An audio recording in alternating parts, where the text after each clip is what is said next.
दिवाळीच्या सुट्टीमध्ये एसटीच्या जास्तीच्या फेऱ्या सोडणार एसटी महामंडळाचा निर्णय 6 प्रदेशांमधून 902 जास्तीच्या गाड्या धावणार 2000 चालक वाहक सेवेत दिवाळी सुट्टीमध्ये एसटीची चाकं 2,83,882 किलोमीटर अधिक फिरणार। म्हाडा कोकण मंडळाच्या 5285 घरांसाठी 1.5 लाखांहून जास्त अर्ज तर मुंबईपेक्षा कोकण मंडळाच्या घरांसाठी यंदा रेकॉर्ड ब्रेक अर्ज 1,84,994 अर्ज सादर।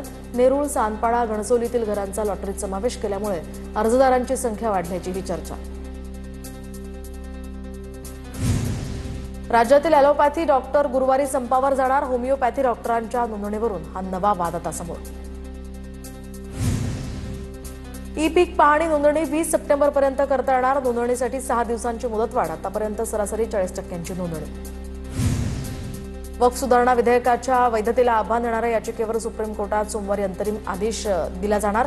कायद्यातील काही तरतुदींना कोर्टाच्या निर्णयापर्यंत स्थगिती द्यावी का खंडपीठ ठरवणार। 22 मे रोजीच्या सुनावणीनंतर हा निर्णय कोर्टाने राखून ठेवला होता। बीडच्या आष्टी तालुक्यातील चिखली गावामध्ये आमदार सुरेश धस यांची पेढेतुला तर विधानसभा निवडणुकीत सुरेश धस यांचा विजय झाल्यानंतर चिखली या गावात त्यांचं जंगी स्वागत। बैलगाडीतही धस यांची मिरवणूक काढली। सातारा हिल हाफ मॅरेथॉन स्पर्धेला मोठ्या उत्साहात सुरुवात। जिल्हाधिकारी संतोष पाटील आणि पोलीस अधीक्षक तुषार दोशी यांनी फ्लॅग ऑफ करून दिला स्पर्धेला सुरुवात केली। दरम्यान स्पर्धेत हजारोंच्या संख्येने स्पर्धक सहभागी।